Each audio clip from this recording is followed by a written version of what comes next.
Neochamanismo, aspectos constitutivos y desafíos analíticos.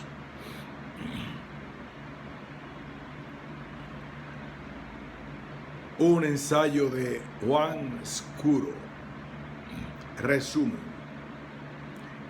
Se analizan las principales continuidades y rupturas entre chamanismo y neochamanismo, describiendo las formas a través de las cuales se han constituido unas imágenes del otro chamán poderoso en relación específica con las ideas de naturaleza y cura.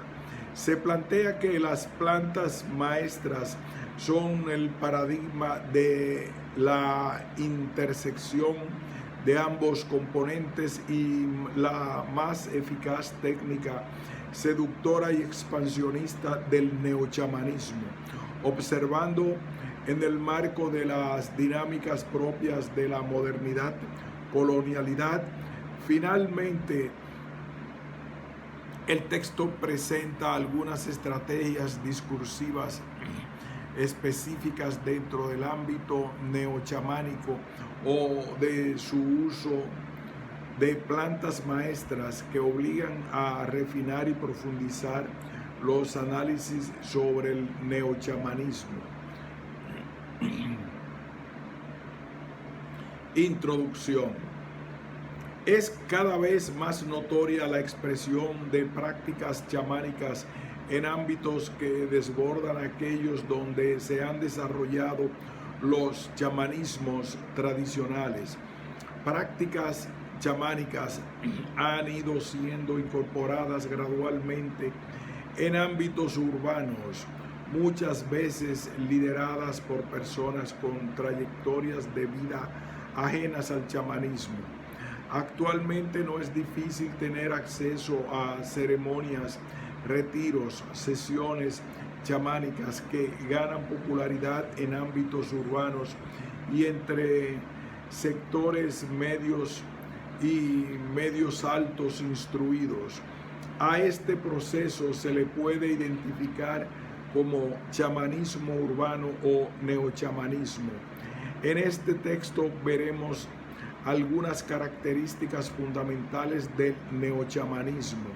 El paréntesis en el prefijo neo quiere dar cuenta de las continuidades que pueden ser observadas entre esos ámbitos. En primer lugar, se propone una breve caracterización del neochamanismo para dar paso a profundizar en los dos aspectos que se han construido como constituyentes del neochamanismo: una particular concepción acerca de la naturaleza en sentido ontológico y una relación específica con mecanismos. Estos pilares, el texto ejemplifica cómo el uso de las plantas maestras, herramientas por excelencia del neochamanismo, son paradigmáticas de la unión de esas dimensiones, constituyéndose en el más eficaz mecanismo de seducción dentro del neochamanismo. Allí se problematizan las continuidades para privilegiar el análisis de las rupturas con las supuestas fuentes chamánicas originales y transformaciones al interior del chamanismo. Esto nos obliga a refinar y profundizar los mecanismos analíticos del fenómeno en estudio. Neochamanismo. El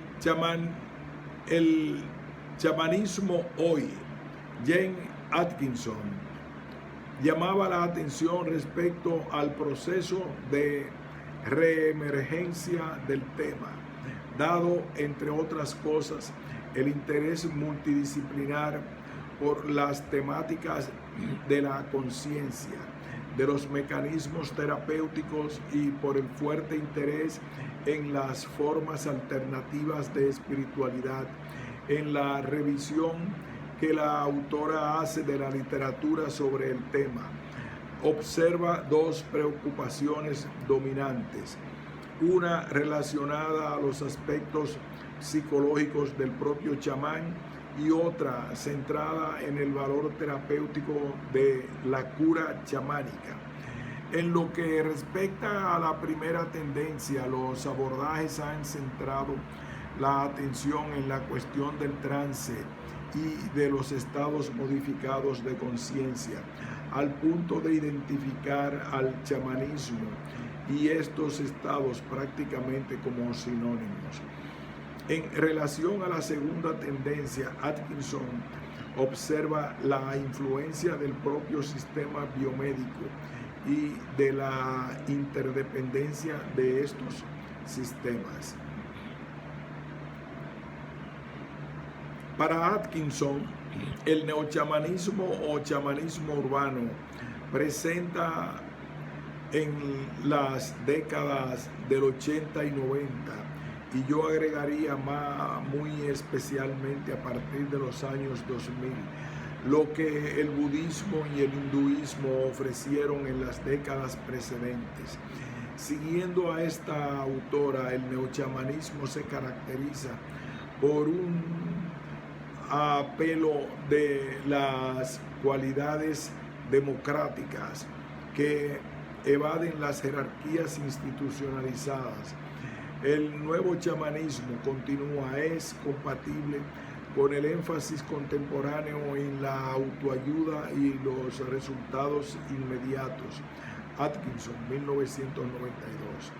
Lo que va de la mano de Thomas Dubois, cuando sugiere que el neochamanismo debe más a las expectativas de blancos de clase media que al propio chamanismo stricto sensu.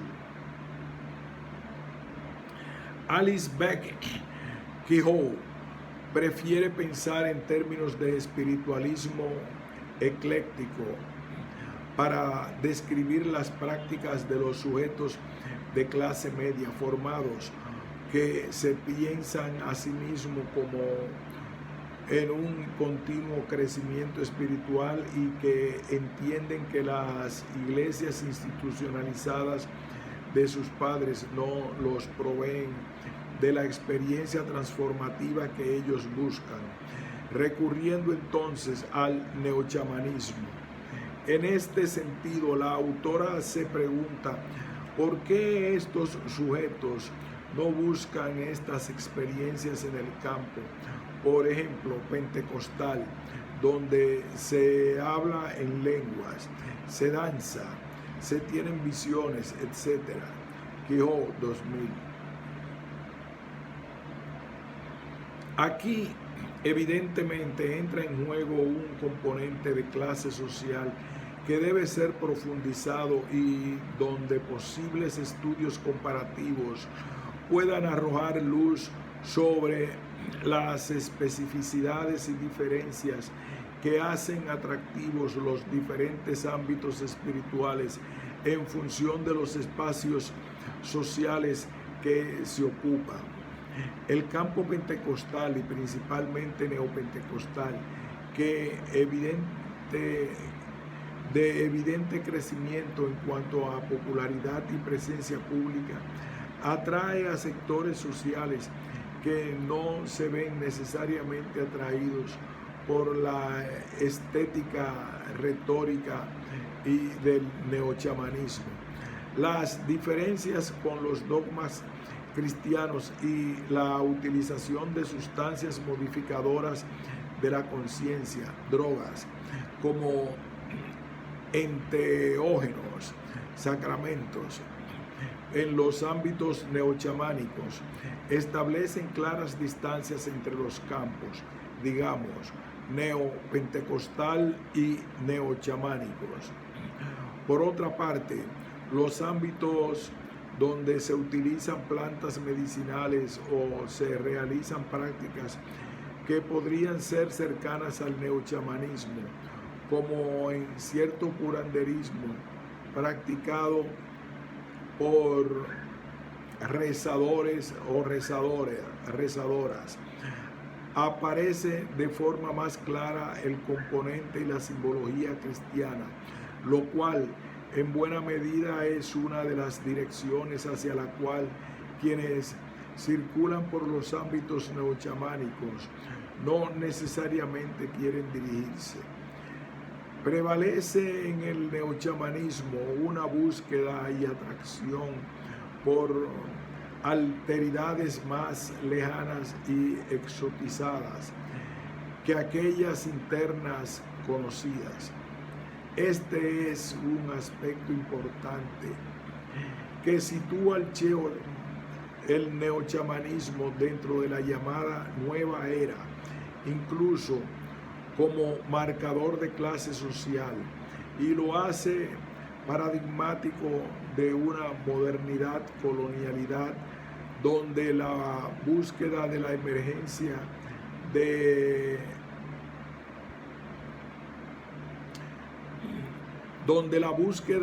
emergencia de epistemologías otras están condicionadas a su incorporación antropófaga a la modernidad capitalista dominante. Kochu von Stuckrad, 2002. En vez de neochamanismo, opta por el término Modern Western Shamanism. Tanto Atkinson como Stuckrad identifican en el neochamanismo o chamanismo occidental moderno un común denominador relacionado a unos discursos y prácticas de retorno a la naturaleza.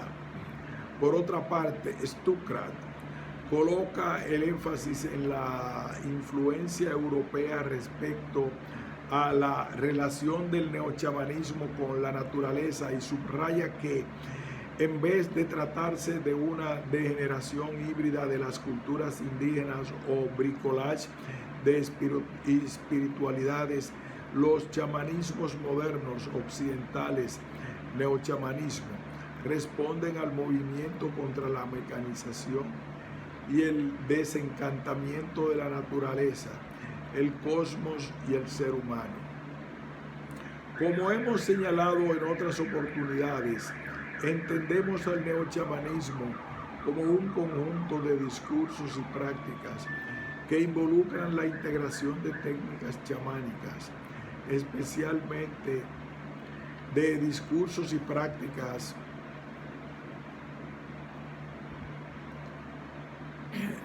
del continente americano y psicoterapéuticas por parte de sujetos urbanos occidentales y o occidentalizados. Ha surgido como otras modalidades nueva era de espiritualidad en oposición al materialismo y positivismo característicos de la modernidad europea, y presenta como una idea central la posibilidad de establecer reconexiones con los saberes indígenas. Es resultado en buena medida de la circulación de literatura sobre chamanismo, estados modificados de conciencia, generalmente, aunque no siempre inducidos por el uso de sustancias psicoactivas, y de la posibilidad de generar nuevas alternativas psicoterapéuticas. El neochamanismo surge en momentos de profunda transformación de paradigmas El neochamanismo surge en momentos de profunda transformación de paradigmas y epistemologías en diversas áreas del continente, las artes y la política, proceso iniciado a partir de la segunda mitad del siglo XX. Se le caracteriza principalmente por la incorporación de tecnologías provenientes de las poblaciones nativas del continente americano, aunque también existen neochamanismos no americanos. Lo indígena pasa a ocupar un lugar hacia donde mirar y aprender para construir modelos diferentes a los hegemónicos desarrollados desde la modernidad colonialidad. Las epistemologías indígenas pasan gradualmente a tener mayor visibilidad y proponer unas miradas. Las epistemologías indígenas pasan gradualmente a tener mayor visibilidad y proponer unas miradas, otras interpelantes de las epistemologías dominantes. Es común observar en ámbitos neochamánicos ciertas seguridades sobre la verdad que no necesitan de los tipos de argumentación típicas de las formas de conocimiento positivo. Esta es una encrucijada en el análisis del dispositivo del neochamanismo en tanto espacio de encuentro interepistemológico.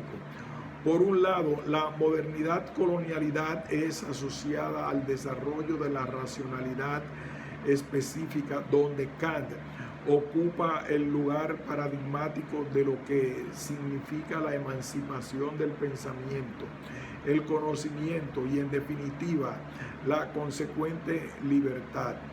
Ese pensamiento ilustrado no daría un lugar privilegiado a otras formas posibles de conocimiento de características inmanentes, donde la separación sujeto-objeto no cumple la misma función en tanto posibilidad cognitiva, sino que la subjetivación y no la objetivación se convierten en perspectivas privilegiadas para la obtención de conocimiento y de la verdad.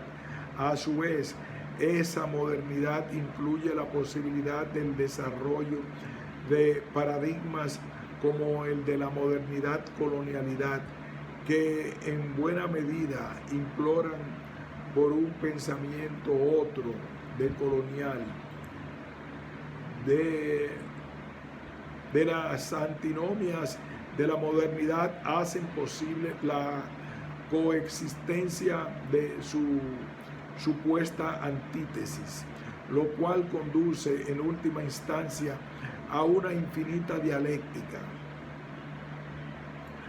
Cuando se refiere al pensamiento de Kant y dice que el uso de la razón propia sin guía de otros, frase de Kant, implica aceptar la guía de Kant, está reproduciendo ese juego dialéctico del que no parece haber salida, salvo quizás en el pensamiento de frontera. Cuando me refiero a decolonizar el conocimiento, entonces lo hago con y contra Kant. De ello se trata el pensamiento crítico de frontera, entendido como decolonización del conocimiento. Mingolo, 2007, página 80. Énfasis del autor. Y en ese entendido y en ese entremedio se desarrolla también el dispositivo del neochamanismo, entre tentativas críticas y producción de colonialidad. El pensamiento de frontera es precisamente un tipo de posibilidad epistemológica que surge del encuentro interepistemológico que se produce al interior del dispositivo del neochamanismo.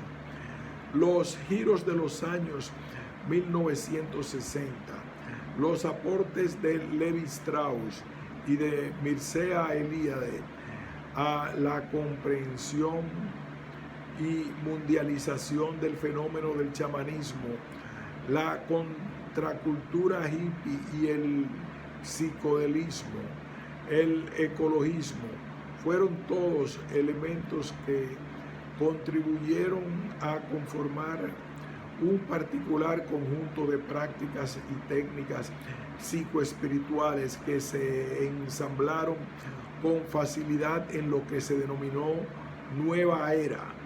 Las críticas a la modernidad capitalista, colonialista, imperialista, extractivista, racionalista, urbana, verían muchas formas de materializarse. El neochamanismo fue tomando fuerza en esa dirección, trayendo a un primer plano la imagen del indígena americano y sus conocimientos ancestrales, sus técnicas de cura, sus concepciones de la vida, la salud y la enfermedad. A partir de la década de 1990, con las reemergencias indígenas del continente americano y la circulación mundial de individuos, imágenes, rituales, sustancias y un amplio etcétera, el neochamanismo se iría consolidando cada vez más, alcanzando siempre nuevos horizontes. Así, el neochamanismo se constituye con el dispositivo Deleuze, Foucault, que resulta de la aproximación interepistemológica que se produce y es producida por los principales giros en los paradigmas occidentales o modernos y que tienen a lo indígena como principal argumento y más específicamente la circulación de sus técnicas chamánicas tales como el uso de plantas sagradas y otros rituales, temazcal, danza del sol, ceremonias de plantas maestras, etc. El neochamanismo se expande y consolida por el mundo entre consumidores occidentalizados, en buena medida entre sujetos de sectores sociales más favorecidos, con capital cultural, social y económico que les permite dar rienda suelta a sus inquietudes existenciales, a buscar nuevos horizontes en las experiencias de expansión de la conciencia que permiten las plantas sagradas u otras técnicas neochamánicas. Estas posibilidades están en buena medida vinculadas a los usos de las llamadas plantas sagradas maestras de poder, alucinógenas, etc. Algunas de las más reconocidas y relevantes en el desarrollo del neochamanismo en América Latina son la ayahuasca, peyote, San Pedro, tabaco y hongos. Por razones de espacio no me detendré en la superficialidad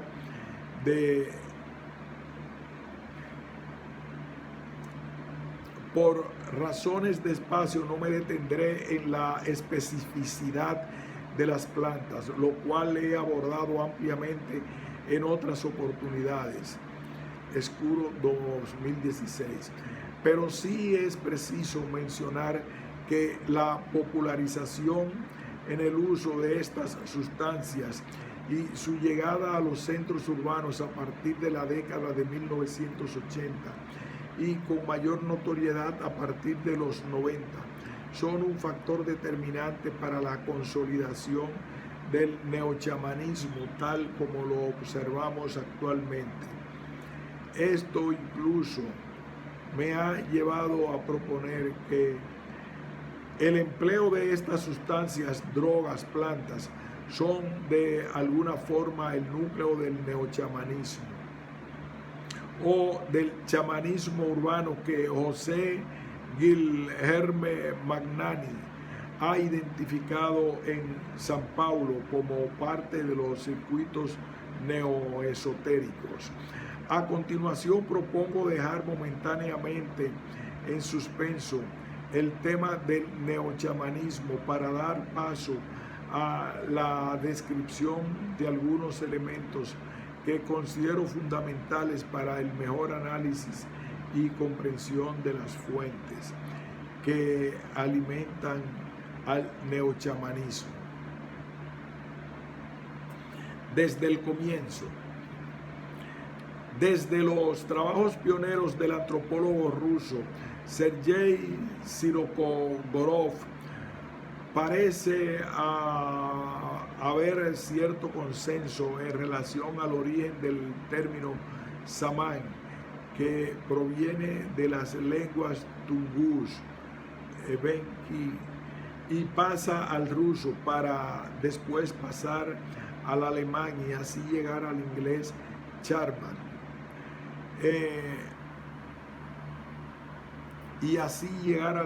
Chamán. En algunas lenguas tungus, grupo lingüístico desde del este siberiano, el término empleado para referirse al chamán ha sido registrado como xamán, sama, saman, chamán, samán, sanman, karman.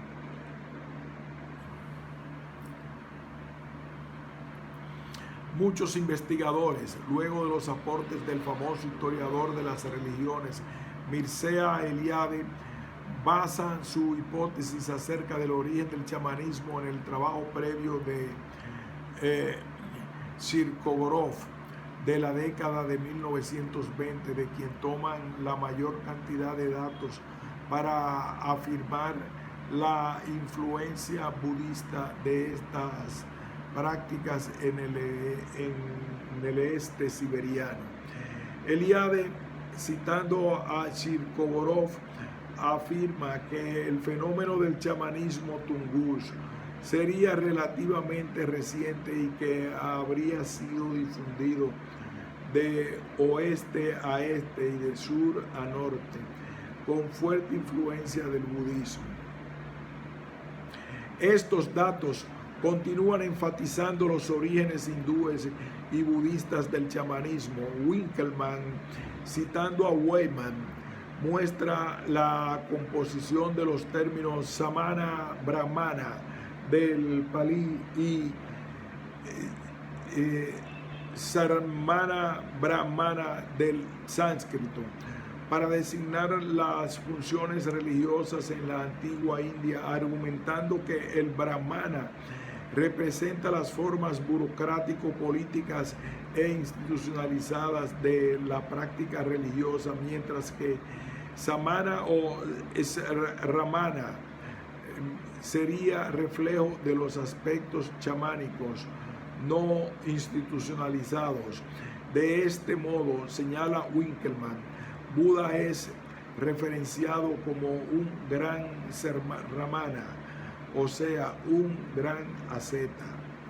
Según el investigador de las religiones, Thomas Dubois, la primera vez que se usó el término chamán en alguna descripción de tipo etnográfica habría sido a través del sacerdote ortodoxo Bakún, quien fuera exiliado en Siberia entre 1653 y 1664.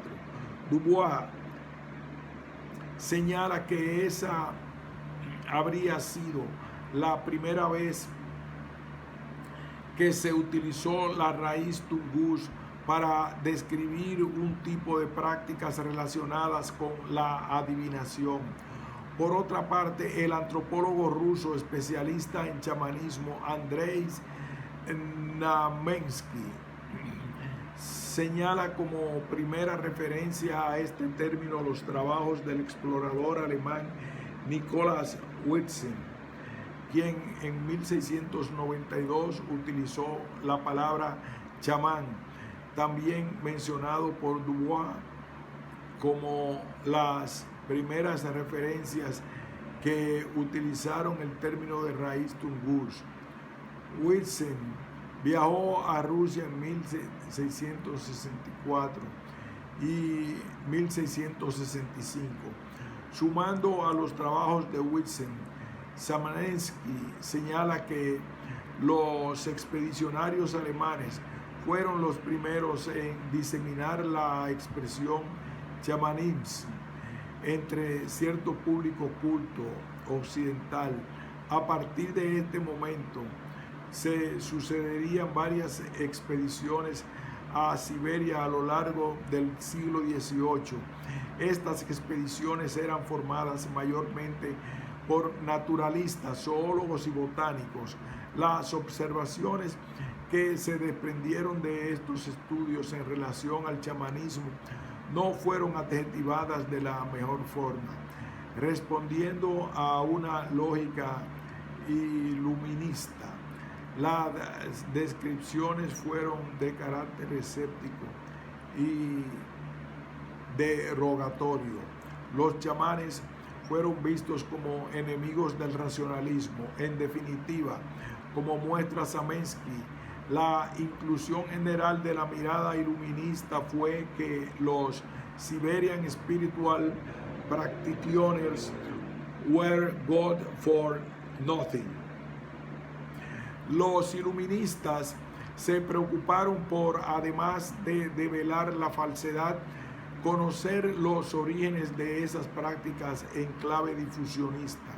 Preocupados por un origen único o múltiple de estas prácticas, como narra Samensky, en 1750 el historiador Müller fue de los primeros en sugerir un origen en Oriente para el chamanismo y más específicamente en la India.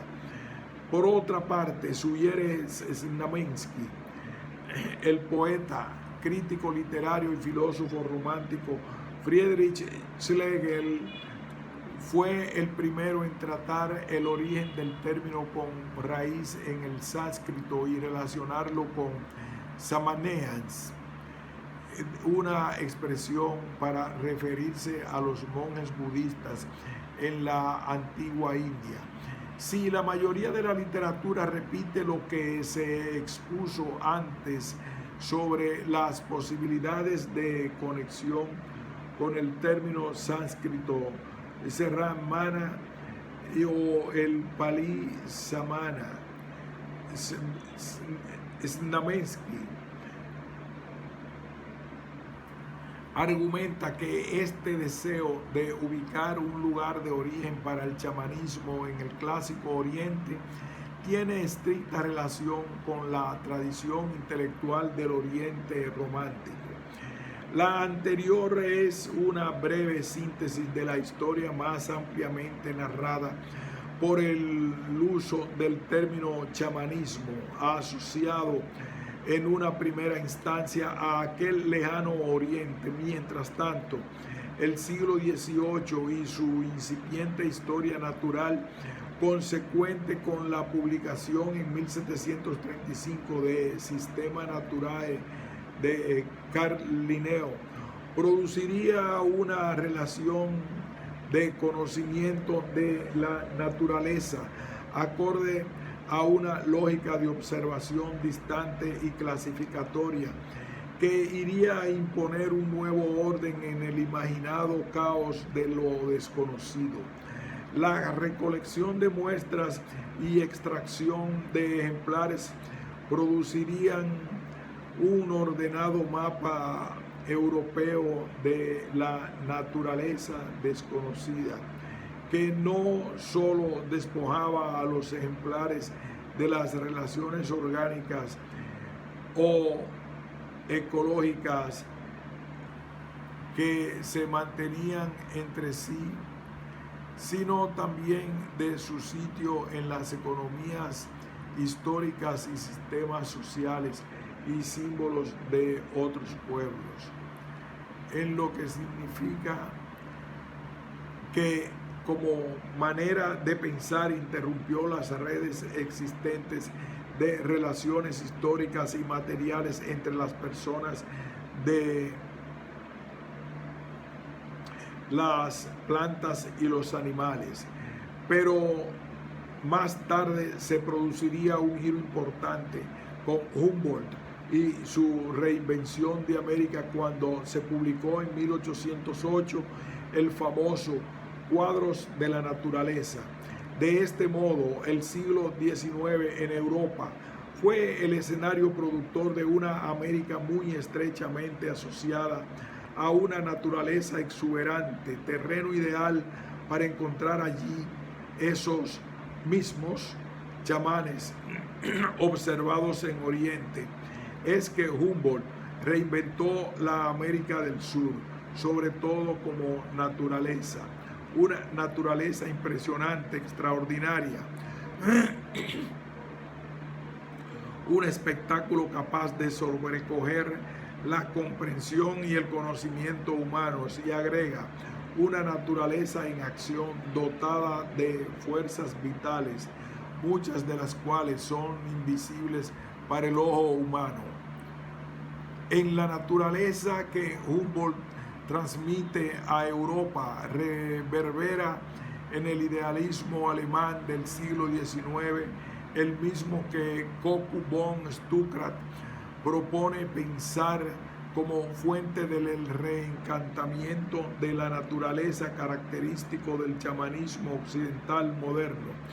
El investigador de las religiones señala al pensamiento de Schilling como base importante del neochamanismo, llamando la atención al énfasis que el neochamanismo coloca en la relación con la naturaleza y que no parece, según Stuckrad, en las etnografías más antiguas sobre el chamanismo indígena. La tesis central de Stuckrad es que el concepto de naturaleza que se utiliza en el neochamanismo es un sucesor directo del miticismo occidental y de la filosofía sobre la naturaleza, cuyos ejemplos más relevantes están presentes en la antigüedad, en el Renacimiento y en el idealismo alemán del siglo XIX. Para Stuckrad, shamanismo is a way, or maybe just a technique, to reach a mystical state of interconnectedness, a spiritual path to unión mística. Partiendo de este punto, Stuckrad establece el vínculo de este estado chamánico con la naturofilosofía de Chile. A diferencia de la filosofía trascendental preocupada con las condiciones de cognición de la naturaleza y de la concepción del sujeto que percibe como unificador de esta exterioridad observada, Kant, Stuckrad interpreta en Schilling una concepción ontológica donde la naturaleza es activa en sí misma, un producto de su propia evolución que incluye el sujeto observante. So it's not that we can know nature, but nature is a priori every single part, and it is determined in advance by will or just the idea of nature. Schilling, 1856.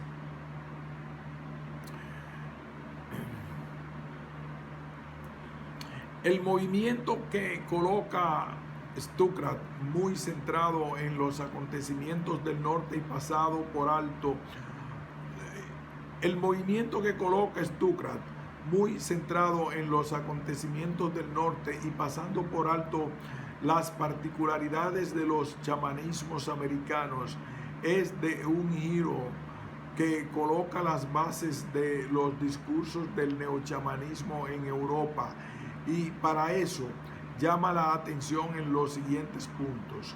En primer lugar, la imagen del chamán como un especialista religioso de este otro mundo, de las artes y de la naturaleza, es el producto de la imaginación europea desde el siglo XVIII.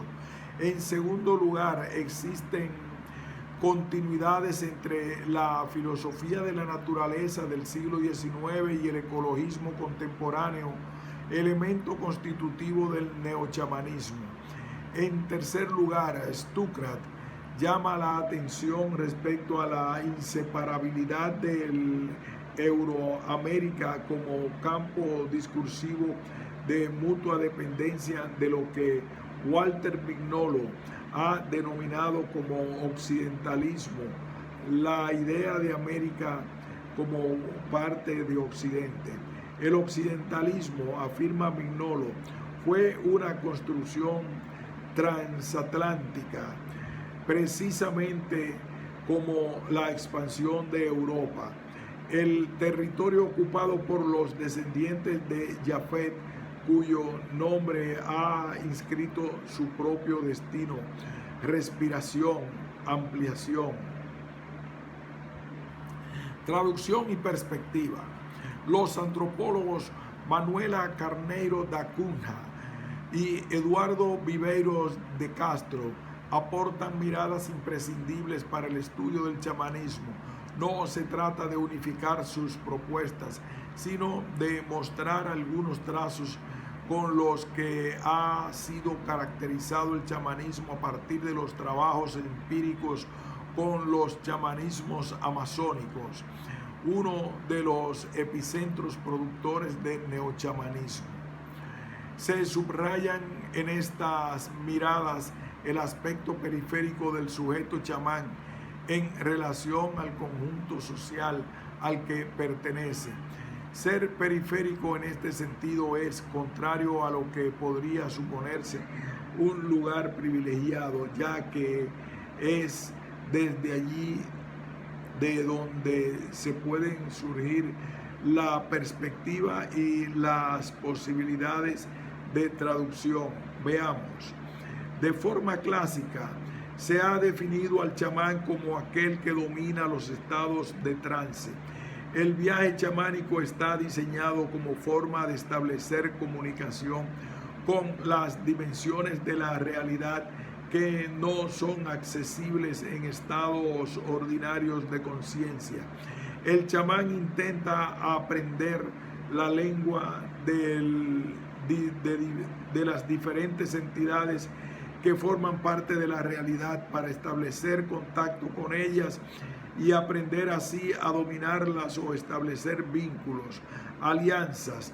Este estado se alcanza muchas veces a través del uso de plantas sagradas. En el caso de varios chamanismos amazónicos, la ayahuasca ocupa un destacado lugar dentro del conjunto de herramientas chamánicas y es esta planta bebida un motor fundamental en el neochamanismo, dada su explosiva expansión y popularización en ámbitos extraamazónicos y amazónicos. El uso de plantas como la ayahuasca permite el acceso a dimensiones de conocimiento ordinariamente inaccesibles, motivo por el cual se las ha denominado plantas maestras e incluso posteriormente psicointegradoras. Winkelmann, 1996. Se accede entonces a espacios de la conciencia en los cuales el lenguaje es diferente al que usamos ordinariamente. Se accede a una fuente de conocimiento en la cual es necesario transitar y aprender a navegar para obtener buenos resultados. En este sentido, el chamán es entendido por Manuela Carneiro da Cunha como aquel capaz de comprender la lengua universal, lo que, apoyándose en Walter Benjamin, identifica como el traductor. Si Benjamin está preocupado con la incapacidad del lenguaje para rescatar el sentido original y por lo tanto la traducción es siempre una reinterpretación. De alguna forma sucedería algo similar en una experiencia de expansión de la conciencia a través del uso de plantas u otras técnicas. El lenguaje de las palabras parece ser siempre una profanación de esa experiencia que proviene de otro orden, de otro lenguaje. Y este es el punto que precisamente desarrolla Manuela Carneiro da Cunha. juntando el concepto benjaminiano de traducción con el perspectivismo amerindio de Viveiros de Castro. El perspectivismo amerindio Viveiro de Castro enfatiza la imposibilidad de pensar las cosmologías amerindias a partir de la distinción naturaleza-cultura. Por el contrario, en vez de existir una continuidad física y una discontinuidad metafísica, característica de nuestra cosmología entre lo humano y la naturaleza, para el perspectivismo propuesto por Viveiros de Castro, lo que existe es una continuidad metafísica, animismo, y una discontinuidad física que permite las múltiples perspectivas.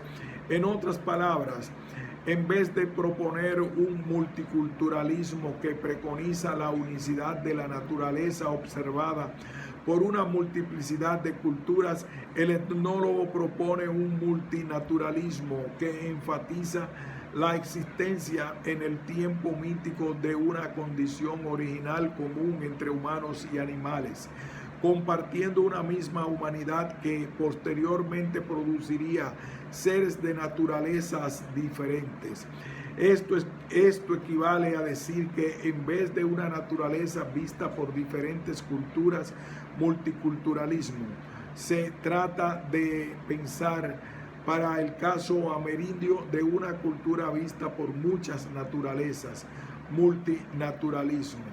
Viveiros de Castro amplifica su teoría sugiriendo que en las cosmologías amerindias los animales son exhumanos y no los humanos exanimales.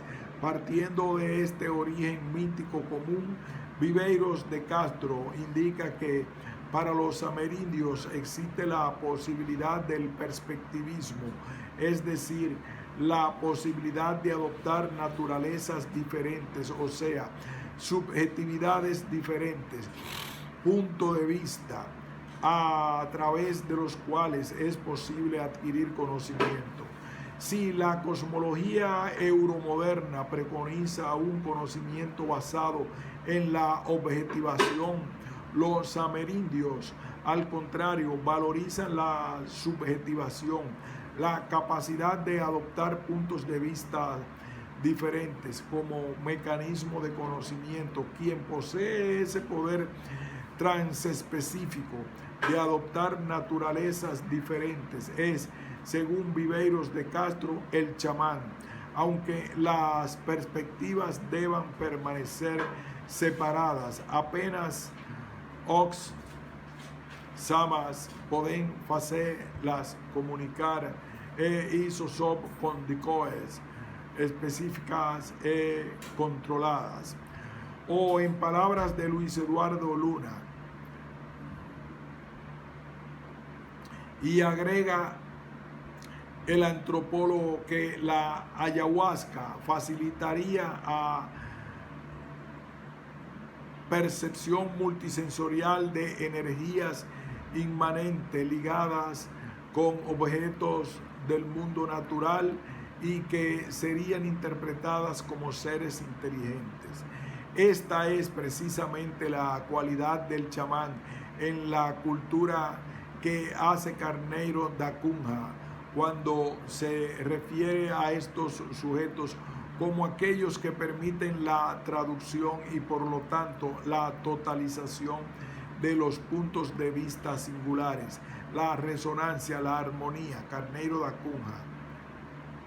Los aportes de Carneiro da Cunha y de Viveiros de Castro ayudan a relativizar en alguna medida el eurocentrismo de Stuckrad, pues aunque Michael Toussaint, Koku von Stuckrad estén correctos en pensar el chamanismo en términos de proyecciones eurocéntricas, no podemos simplemente dejar de lado el trabajo etnológico de Viveiros de Castro o Carneiro da Cunha o negar, como el mismo Toussaint advierte, que de hecho existen conocimientos nativos productores de los más variados efectos.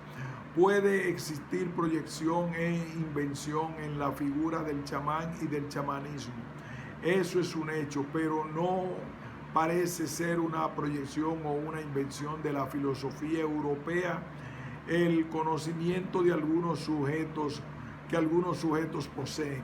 Estos sujetos pueden estar en mayor o menor contacto con los diferentes intereses que generan redes de circulación de sus conocimientos, teniendo mayor o menor grado de transformación o adecuación a los deseos de quienes ponen dichos conocimientos en circulación. ¿En qué medida emergen las proyecciones en los contenidos reales de conocimientos nativos? Es lo que va transformando al chamanismo a lo largo de la segunda mitad del siglo XX, convirtiéndolo en neochamanismo, y esa es precisamente la trama del neochamanismo en tanto dispositivo, como he intentado desarrollarlo en el marco de una modernidad colonialidad, Escuro 2016, o mejor, de una posmodernidad, poscolonialidad, de donde la perspectiva de Towson se vuelve imprescindible. Desde el punto de vista colonial, afirma el antropólogo australiano, el ser no civilizado o parte de los salvajes significa que los indios eran poseedores de poderes sobrenaturales. Towson, 2012.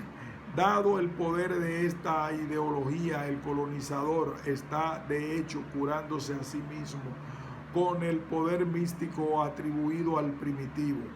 Esto no quiere decir que los milenios de experiencia indígena en sembrar plantas medicinales y hacer rituales curativos no sean intensamente poderosos en sí mismos.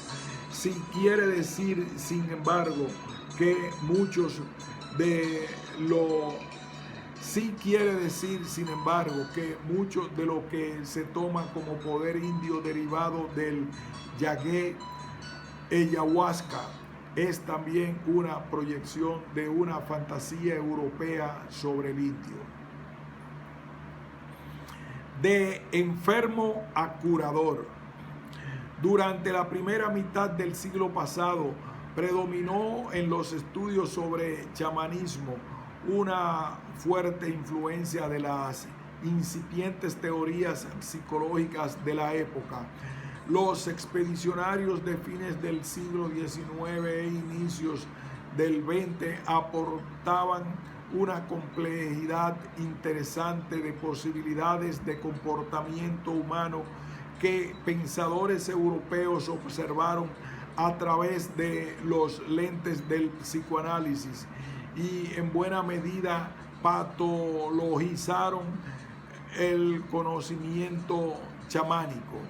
Fue común durante esa primera mitad del siglo XX una suerte de relación de desconfianza con las prácticas chamánicas, en el entendido de que aquellos que las llevaban delante eran vistos como sujetos patológicos.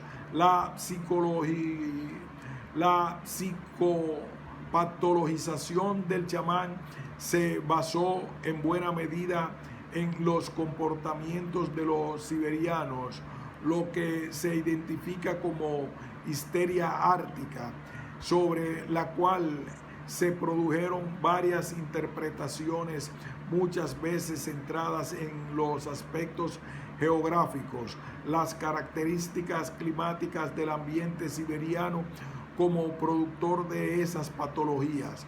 Por otra parte, Znamensky señala que Sirogorov se vio fuertemente entusiasmado por la propuesta de la antropóloga Marie-Antoinette Zaplica, quien llamó la atención de que los comportamientos observados en el contexto siberiano y llamados de histeria ártica, explicados a través de las relaciones con el ambiente, se encontraban también en otras regiones del mundo como los ambientes tropicales. Esto interpelaba las suposiciones de la época. La antropóloga polaca sugirió entonces, como narra Znamensky, before labeling that unusual behavior as pathology, it would be better to ask the indigenous people themselves that they had to say about their own hysterical fits. Y esto es precisamente lo que fue a hacer Chikogorov, comenzando a desmentir las asociaciones europeas con aspectos ecológicos o económicos como explicaciones de la histeria. Lo que para europeos parecía anormal era un comportamiento normal en el contexto de la cultura indígena. Chikogorov concluye: the Arctic hysteria had nothing to do with mental illness. Znamensky, 2007. Chikogorov parece ser un buen antecedente que sienta las bases para que, a partir de las perspectivas teórico-analíticas de mitad del siglo XX, representadas en las famosas obras de Claude Lévi-Strauss, La eficacia simbólica y el hechicero y su magia, y de Mircea Eliade, Las técnicas arcaicas del éxtasis, en 1951, comience a producirse un giro importante en las ideas en el torno al chamanismo. El proceso consistió en el gradual abandono de las ideas del chamán enfermo o charlatán para pasar a comprenderlo en términos psicosociointegradores, que, como explica Ismael Apud, trae consigo una nueva analogía del chamán y el psicoterapeuta de fundamental importancia para la adaptación de la práctica chamánica a contextos urbanos en la sociedad occidental. En otras palabras, Eliade must be addressed as the major turnover between 19th century intellectual discourse and the popular appropriation of shamanism in the second half of the 20th century. El historiador rumano Mircea Eliade mundializa el fenómeno del chamanismo más allá de sus características siberianas. Eliade busca la especificidad del chamanismo y expande la categoría a un amplio conjunto de prácticas que compartirían las mismas características. Para Eliade, administrar el trance extático es la especificidad del chamanismo, y explica que no se puede considerar a un extático cualquiera como chamán. Este es el especialista de un trance durante el cual su alma se cree abandona el cuerpo para emprender ascensiones al cielo y descendimientos al infierno. La perspectiva fenomenológica de Eliade, junto con su metodología histórica y su método comparativo, lo hacen buscar en el chamanismo formas arcaicas y en el sentido de ser una de las más primarias formas de espiritualidad, lo que en definitiva permite a estos sujetos mantener un contacto directo con la divinidad o lo sagrado. Lo que interesa para el desarrollo del neochamanismo es que Eliade, más allá de aceptar o no las posibles psicopatologías del chamán, introduce la idea de cura. A Eliade no le interesa tanto si el chamán es o no un enfermo mental, lo cual relativiza, sino que en caso de serlo, es aquel que ha curado a otros y se ha curado a sí mismo. En todo caso, Eliade no ve el hecho de la enfermedad como un problema, sino precisamente como una posibilidad de un sujeto de ser escogido para iniciar un camino hacia la condición de chamán.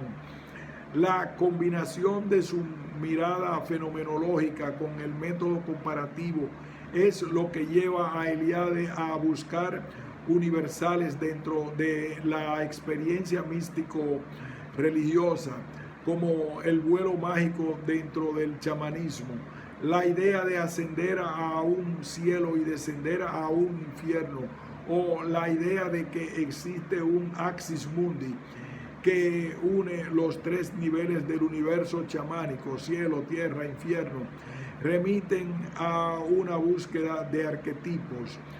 De hecho, como señala Znamensky, Eliade fue muy cercano a Jung en lo que respecta a las búsquedas de simbolismos religiosos transculturales y el hallazgo de arquetipos religiosos. En definitiva, Eliade está buscando la esencia del chamanismo o de características mínimas compartidas que remitan a lo mismo. Eliade mundializa la experiencia extática como tal, no solo en sentido geográfico, sino también a través del tiempo, hasta alcanzar una suerte de unión mística primordial que vendría de los orígenes mismos del tiempo, y afirma: la experiencia extática es un fenómeno originario y la considera constitutiva de la condición humana. Eliade, 2009. Un componente específico del trabajo de Eliade que será de gran eficacia dentro del neochamanismo es la idea de que esta reconexión con el tiempo mítico originario es una de las características que el mundo moderno habría perdido. En el chamanismo y las técnicas arcaicas del éxtasis, Mircea Eliade resume su mirada benevolente hacia la figura del chamán, entendiendo a este como un protector de las fuerzas del mal, un curador, un defensor de la integridad física de la comunidad, un guerrero, un miembro de la comunidad capaz de ver lo que está oculto a los demás. Como señala Znamensky, Eliade tuvo una lectura de la técnica del éxtasis como una vía de retorno al tiempo mítico originario del que la humanidad se habría ido separando. En este punto se intuye una mirada a las sociedades chamánicas como privilegiadas, a diferencia de las civilizaciones y las religiones organizadas, las que representarían un paso más en este proceso de separación respecto al estado mítico originario. En la mirada de Eliade, la sociedad moderna no habría sido capaz de producir agentes humanos que, como los chamanes, pudieran retornar espiritualmente a los sujetos al paraíso perdido, e incluso apunta que muchos problemas contemporáneos de la tradición occidental están relacionados a esta marginalización de lo espiritual y en su endiosamiento de la ciencia y la tecnología. Eliade, a tono con el